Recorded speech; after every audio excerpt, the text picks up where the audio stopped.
Saíram os indicados do Oscar e talvez você esteja fazendo a sua listinha aí pro que você vai ver. Então eu quero aproveitar para falar sobre Sugar Cane, um dos indicados aí a melhor documentário, e como mais dois outros documentários brasileiros, que é o Ex-Pajé e Raízes Indígenas na Favela, se entrelaçam aí com essa história.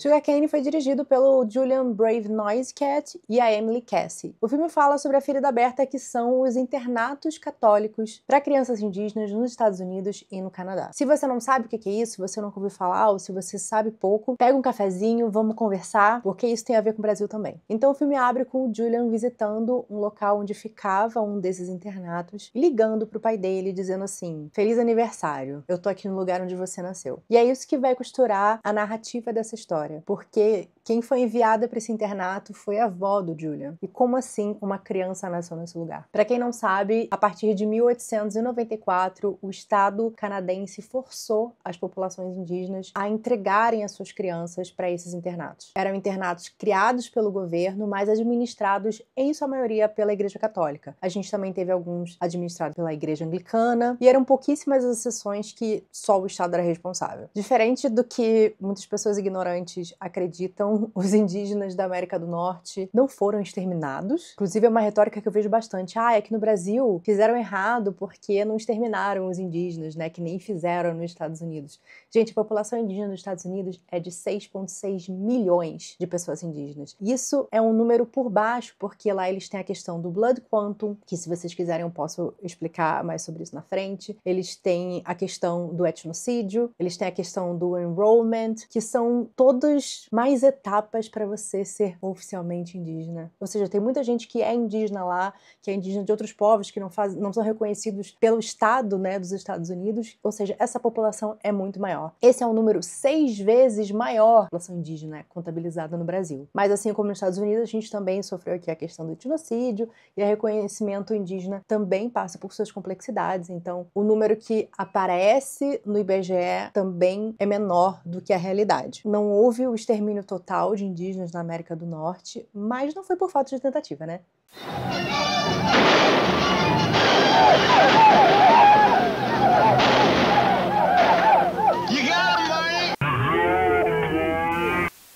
E já que eles não conseguiram nos exterminar, eles precisam lidar o fato de que a gente continua existindo, não é mesmo? Então, esses internatos eram uma solução, e o ditado era: mate o índio, salve o homem. O que significa extirpar da pessoa a sua cultura, a sua língua, as suas expressões culturais, a sua dança, a sua cosmologia, né, a sua forma de ver o mundo, e forçando com ela abaixo a fé cristã, revogando qualquer reconhecimento, inclusive dos conhecimentos milenares gerados por essa cultura, né? E você vai ocidentalizar a visão daquela criança para que, quando ela saísse de lá, ela deixasse de ser indígena. E é isso que a gente chama de etnocídio e epistemicídio. Tem um episódio muito lindo de Reservation Dogs que chama Dear Lady, que mostra esse ser mitológico aí que costuma se vingar de homens maus. O protagonista tá acompanhando ela, ele tá assim, cagado que alguma coisa vai acontecer de errado com ele. E quando ela vai dar uma carona pra ele, ela fala assim: peraí que eu só tenho que passar num lugar, que é a casa de um senhorzinho velhinho. E o protagonista fica assim: gente, tem certeza?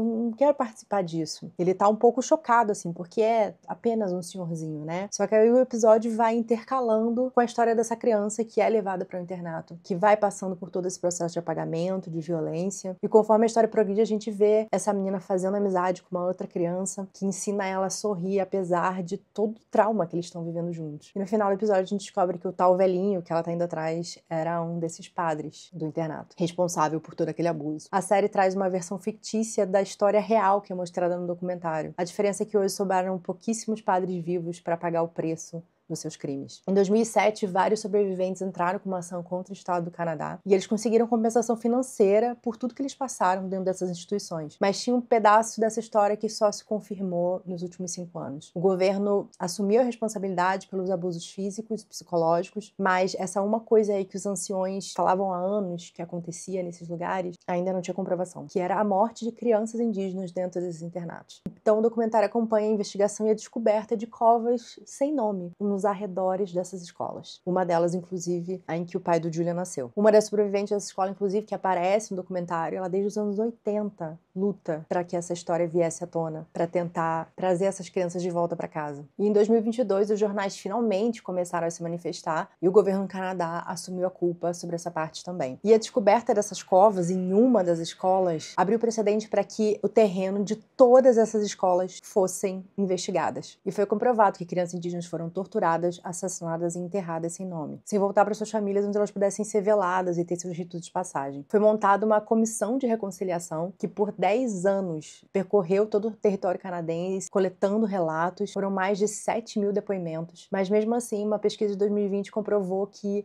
metade dos canadenses nunca nem tinha ouvido falar sobre isso. E essa metade que sabia, 34%, tinha ouvido coisas boas a respeito desses internatos. Nos 100 anos em que essas instituições funcionaram, mais de 150.000 crianças indígenas foram sequestradas de suas famílias e até o momento a gente tem o registro de que 4.000 delas morreram e outras 2.000 foram encontradas recentemente. Esses 2.000 corpos que foram encontrados recentemente são referentes à investigação de 11 escolas. Sabe quantos internatos existiram nos Estados Unidos e Canadá? Vamos respirar um pouquinho, quase 500. Se em 11 a gente achou 2.000 crianças, quantos devem existir em 500? E uma das coisas mais chocantes pra mim, que esse documentário revelou, se você já não tá chocado até o momento, e eu não tinha parado pra pensar, apesar de eu saber de todas essas coisas, claro, é que muitas dessas crianças ficaram grávidas de padres e eles precisavam resolver esse problema. Não excomungando esses padres, não prendendo esses padres pelo crime que eles estavam fazendo, não. Eles só eram transferidos para outro internato para continuar fazendo a mesma coisa com outras crianças. O problema era resolvido levando muitas dessas meninas, tá? Ou colocar seus filhos para adoção. E a outra forma, quando não tinha dinheiro para fazer isso, os bebês eram colocados em caixas de sapato e incinerados. O pai do Julian foi o único bebê desse internato específico que não foi pro incinerador, mas ele foi para uma lata de lixo. E foi assim que ele sobreviveu. Vem aqui, baby! Vem aqui, nenezinho!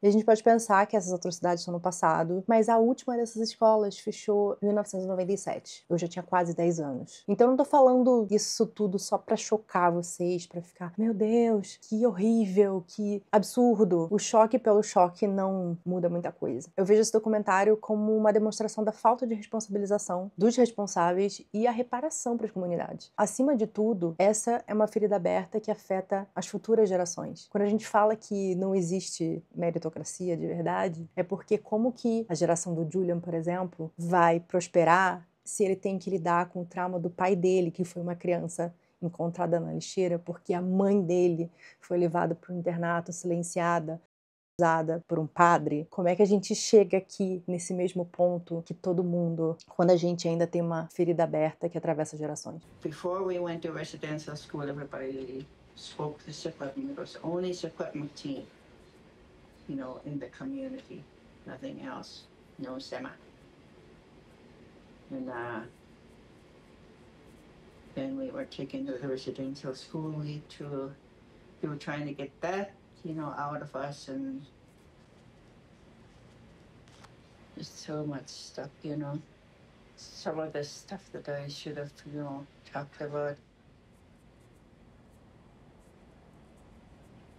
What sorts of stuff?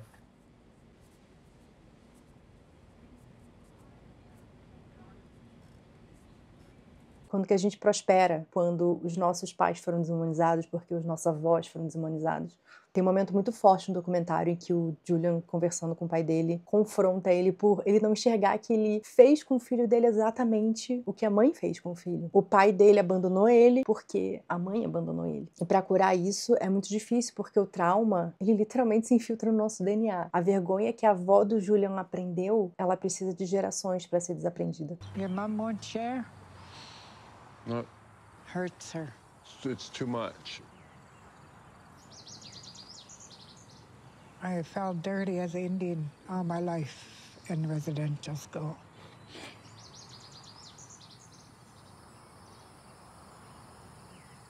Residential school taught us shame and guilt. So your mom's still carrying that. Então é por isso que os índices de alcoolismo entre a população indígena é tão grande. O índice de suicídio é o mais alto em todo o mundo. No Brasil, o grupo mais propenso a São crianças e adolescentes indígenas. Então, olha tudo que a gente passou para estar aqui. Muitos povos hoje em dia não falam mais a língua originária, elas não cresceram dentro dos seus territórios, elas não aprenderam seus costumes. E se a gente falar que para ser indígena você precisa de todos esses requisitos, é admitir que a colonização deu certo, que mataram o índio para salvar o homem. Os indígenas mesmo foi sofrido, foi massacrado. Eu me sentia tipo prisioneira porque tinha que trabalhar por não indígena a troco de alimento e não era quilo, era metade de 1 quilo, né? Às vezes nós íamos para as fazendas dos fazendeiros lá, ficava 2, 3 dias sem tomar banho. Nunca estudei também porque não tinha escola para indígena, porque quando dizia que era para indígena, não podia. Nós ia dançar toré, nós tinha que ir escondido pelas matas, porque os não índios não deixavam nosso pai e nós dançar o nosso toré. A nossa língua materna eu nunca aprendi porque não tinha professor e os mais velhos mesmo não é que não se interessou de ensinar nós, é porque os padres, falar os padres que não sei dizer outra palavra bonita, eles eram quem ensinava a nós a rezar Pai Nosso, a louvar, a cantar. Era de manhã, 7 da manhã e 7 horas da noite. Tem vários momentos durante o documentário em que o Julian, ele pergunta pra avó dele como é que fala você que na língua deles. E aí ela explica pra ele como é que fala. Eu sinto que isso é uma forma de retomar, sabe, esse caminho, essa parte que foi arrancada. Por sorte, a avó dele, apesar de ter passado por todo esse processo do internato, ela não perdeu a língua, mas muitas pessoas perderam e não conseguiram passar para as próximas gerações. Quando a gente fala de resistência indígena, pode parecer, ai meu Deus, algo heróico, né, muito épico, mas é literalmente a insistência em se manter vivo, não importa qual for o jeito. E ono ngā pōti e whakahe. Kawana! Ka whakamanu whiriti a koe! Kamate, kamate,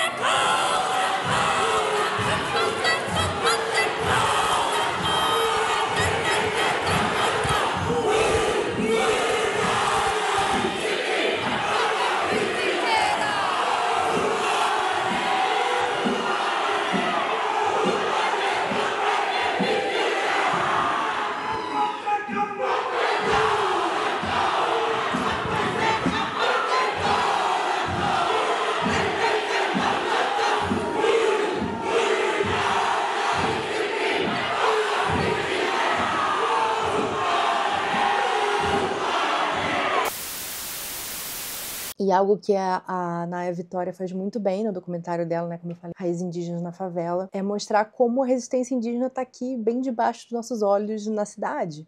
E na década de 30 e 40, além de invadir, aqueles indígenas que estavam na sua terra foram obrigados a serem forçadamente migrados. E quando os meus avós vieram para cá, os meus mais velhos, os homens principalmente, na construção civil, muitos trabalharam na construção do estádio do Morumbi, na construção do Palácio dos Bandeirantes, nos edifícios de luxo que tem no distrito do Morumbi. Mas todo esse trabalho não teve nenhuma volta para as pessoas da comunidade. As casas que eles construíam a favela era feita com material das próprias construções dos prédios de luxo, que sobrava, o que ia para o lixo, o que ia para os entulhos. A territorialidade é mais forte do que qualquer intervenção pública. Então, sim, houve a expulsão, mas também continuou e continua a resistência nas áreas centrais. Dá para eu fazer, inclusive, um outro vídeo inteiro só sobre a questão de indígenas urbanos e falar, como sempre, de Lá Não Existe Lá e Tommy Orange, que vocês não me aguentam mais ouvir falar. Mas vamos continuar. Então, nessa época, em 2022, veio tudo isso à tona. E a gente teve uns momentos históricos aí acontecendo, né? A gente teve a instauração do Orange Shirt Day como um feriado nacional, também conhecido como o Dia da Verdade e Reconciliação, que é um feriado lá no Canadá para relembrar realmente todas as atrocidades que aconteceram. E um dos lemas é Every Child Matters. Inclusive, não vai dar pra ver aqui, mas eu estou com um pinzinho. Pronto, aqui, tá deitado. E tá aqui. que eu ganhei da Thay. Esse lema fala muito, né, todas as crianças importam, significando todas as crianças que ficaram para trás, né? A gente tem que encontrar todas elas, nem que sejam para serem devolvidas para suas famílias. E aí, com a descoberta dessas covas recebendo, né, grande atenção da mídia, o Justin Trudeau foi lá reconhecer que realmente, né, era um problema, era uma questão, né, pipopó. Uma comitiva de indígenas foi convidada para ir no Vaticano. Talvez vocês tenham ouvido falar sobre isso, né, que o Papa Francisco convidou essa galera para ir lá, para que ele pedisse desculpas em nome da igreja. E aí, eu posso dizer, pessoalmente, eu acho que esses pedidos foram um pouco frustrantes, e a gente viu um pouco isso no comentário também, porque foi basicamente assim, olha, o que aconteceu foi realmente muito errado, essas pessoas abusaram do seu poder, o que aconteceu com vocês foi injusto, a gente pede desculpa por isso, o que eles fizeram foi horrível. E aí uma frase que a gente diz muito é que não existe reconciliação sem reparação. E um problema sistêmico não pode ser diminuído a uma atividade pessoal. Não no sentido de que a gente não tem que responsabilizar esses indivíduos que fizeram isso. Sim, todos esses padres mereciam responder pelos seus crimes. Porém, a igreja também, o Estado também. Porque o que a igreja fez foi individualizar esse problema, foi dizer que existiam maçãs podres ali. Como eu falei, existiram mais de 500 internatos durante 100 anos. Sim, todos eles tiveram abuso, haja maçã podre, hein? Talvez porque a árvore inteira seja podre, eu acho que faz mais sentido. Apontar que individualmente essas pessoas eram um problema é não reconhecer e não admitir, né, que isso tudo é um projeto. O abuso e a violência são consequências desse sistema opressor instalado pela igreja e pelo Estado. Cadê o pedido de perdão por administrar, orientar, colocar as pessoas lá para propositalmente apagar as nossas identidades? Não era o próprio Vaticano que estava mandando essas pessoas fazerem isso? O que são os missionários, se não pessoas que até hoje têm esse propósito? Então, não é surpresa que saíram queimando igrejas no Canadá quando essas notícias começaram a vir à tona, o que eu pessoalmente não vou ter nenhuma crítica a respeito, mas eu sei que tem gente que se incomoda com o prédio pegando fogo, né, e acha que se compara, e o que eu tenho para dizer isso é não confunda a resposta do oprimido com a violência do opressor. Até porque a gente podia estar queimando igreja, mas vocês queimaram crianças. Como uma das anciãs falou na Comissão de Reconciliação e Justiça, que essas histórias têm sido contadas por pessoas indígenas há muitos e muitos anos. As pessoas agora estão chocadas com isso. E isso só significa de que ninguém tá ouvindo a gente. E é isso quando eu falo sobre a representação indígena na mídia, né? As nossas vozes são as últimas a serem ouvidas. E eu falei pra vocês que isso tinha relação com a história do Brasil, porque aqui a gente teve os internatos salesianos. Desde 1894 também, os missionários trabalham dentro das aldeias para catequizar e converter indígenas, né, o que eles chamam de troca cultural, troca mesmo. E a partir de 1923, esses internatos começaram a surgir. E a gente tem o depoimento do parente Justino Sarmento Tuiuca, em que ele fala assim: em 1973 veio outro choque. Não foi somente para mim, mas para todos os alunos internos de todas as etnias. O sofrimento era para todos, pois não podiam mais falar em línguas indígenas, somente a língua portuguesa. Assim, vimos o internato se calar. Não sabíamos falar português. Como vamos falar? Se alguém falasse alguma palavra em língua indígena,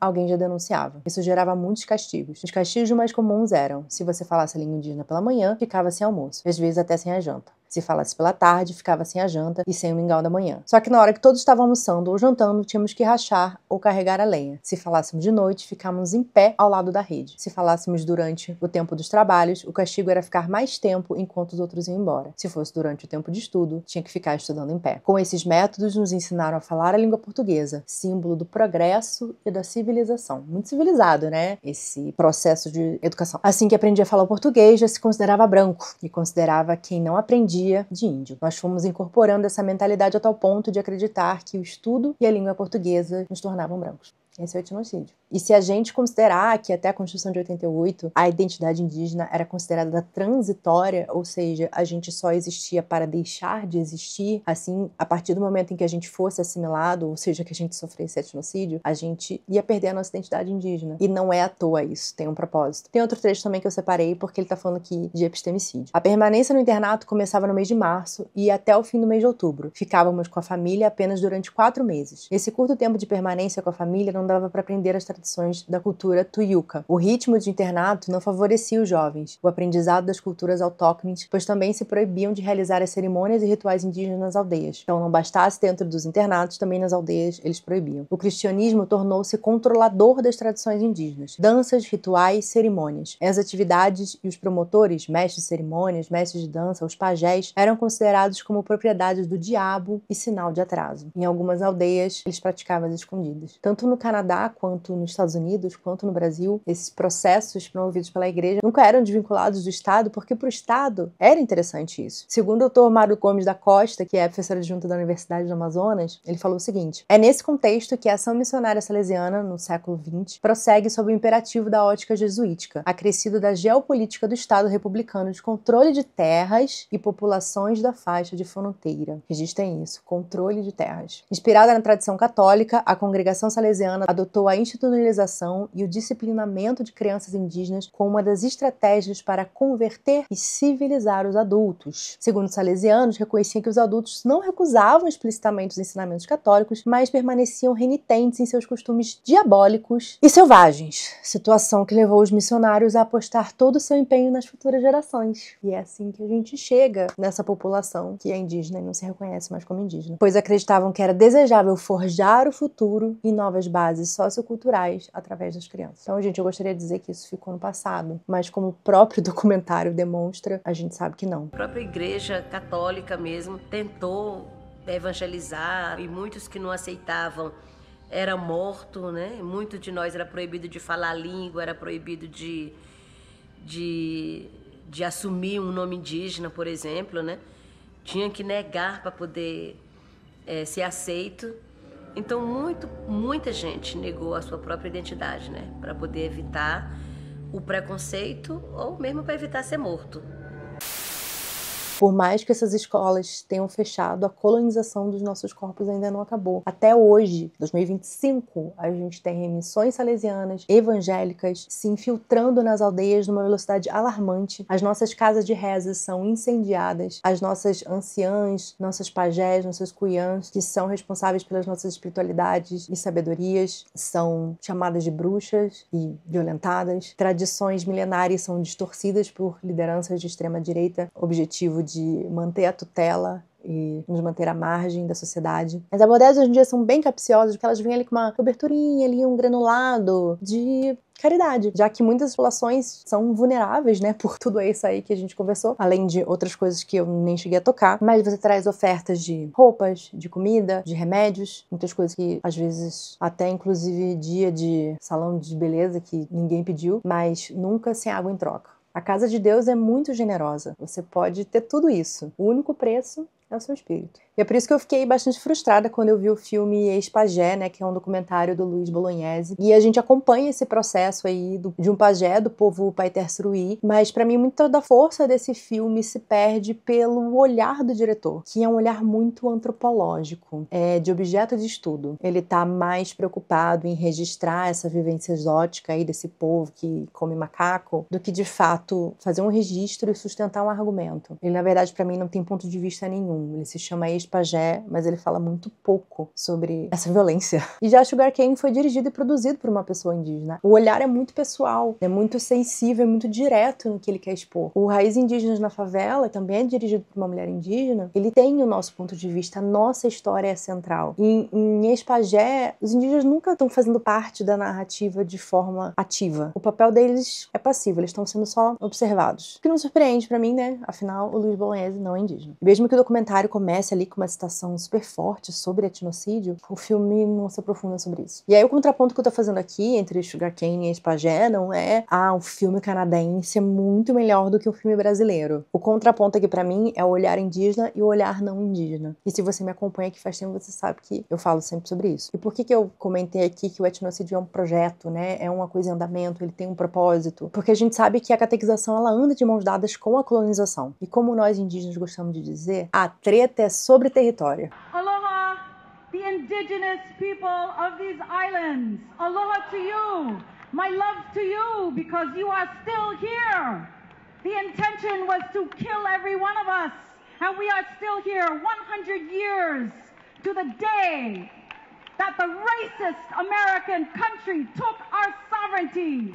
Say it in your heart. Say it when you sleep. We are not American. We will die as Hawaiians. We will never be Americans. They took our land. They imprisoned our queen. They banned our language. They forcibly made us a colony of the United States. America always says they are democratic. Lies! That is a lie! They have never been democratic with Native people. They have never been democratic with Indians. They have never been democratic with Hawaiians. Lembra que eu falei ali antes? Vou até repetir aqui a citação. É nesse contexto que a ação missionária salesiana do século XX prossegue sob o imperativo da ótica jesuítica, acrescido da geopolítica do Estado republicano de controle de terras. Controle de terras. É a expropriação dos territórios indígenas, seja nos matando, nos transformando em brancos, nos expulsando dos territórios, nos silenciando, nos ameaçando, nos violentando. Desde os colonizadores chegaram aqui, eles querem as nossas terras e eles nunca deixaram de querer. E não é à toa aqui a bancada da Bíblia, da bala e do boi andam de mãos juntas. São as mesmas pessoas que continuam insistindo no marco temporal, uma ideia que já foi determinada como inconstitucional, que diz que povos indígenas que não tivessem no seu território em 1988 não têm direito a dizer que esse é um território tradicional. Oi? Inclusive, o fato da gente ter voltado para as nossas terras depois de ter sido expulso, a gente invasou. Como se a gente não tivesse passado por tudo isso há literalmente 500 anos. Vocês chegaram quando aqui? O povo chavante foi literalmente colocado dentro de um avião do exército brasileiro, levado para outro território durante a ditadura, e aí os fazendeiros falaram assim, não tem indígena aqui, posso ficar com a terra. Então assim, o etnocídio é mais uma ferramenta disso, porque ele foi dizendo para gerações inteiras que não, agora você não é mais indígena, e vocês lembram uma coisa que eles gostam de dizer, tem muita terra para pouco índio, porque se não tem indígena, não tem território tradicional, vira da União, vira disponível para latifundiário, e a gente que invasou. Então, como disse Ailton Krenak, nós estamos em guerra. Não existe reconciliação sem reparação e não existe paz sem terra demarcada. Então, assim, por mais que a gente saiba que o Oscar não é lá aquelas coisas, não é mesmo? Essa ainda é uma grande plataforma para trazer esse assunto à tona. Eu torço apenas que as pessoas saibam que essa é só uma parte da história toda, que elas queiram saber mais depois de ver esse filme e que entendam que a luta não acabou. E se você ficou até o final, muito obrigada. Se você gostou desse vídeo, não esquece de curtir. Não esquece de comentar também se vocês ficaram interessados em assistir. Eu esqueci de comentar, mas Sugar Candy está disponível no Disney Plus. Compartilha também com quem você acha que vai achar esse conteúdo interessante. E esse é um conteúdo que exige bastante trabalho, existe bastante pesquisa. Então, para que eu continue fazendo esse conteúdo, eu agradeço muito o apoio de vocês. Me segue lá no Instagram. E se você quiser, você pode me apoiar também lá no Catarse. Tem apoios começando a R$5. O projeto abre oficialmente no dia 10 de fevereiro. Mas você já pode cadastrar para ser notificado quando ele for oficialmente lançado. Eu vou deixar todos os links aqui na descrição. E é isso. Tchau, tchau.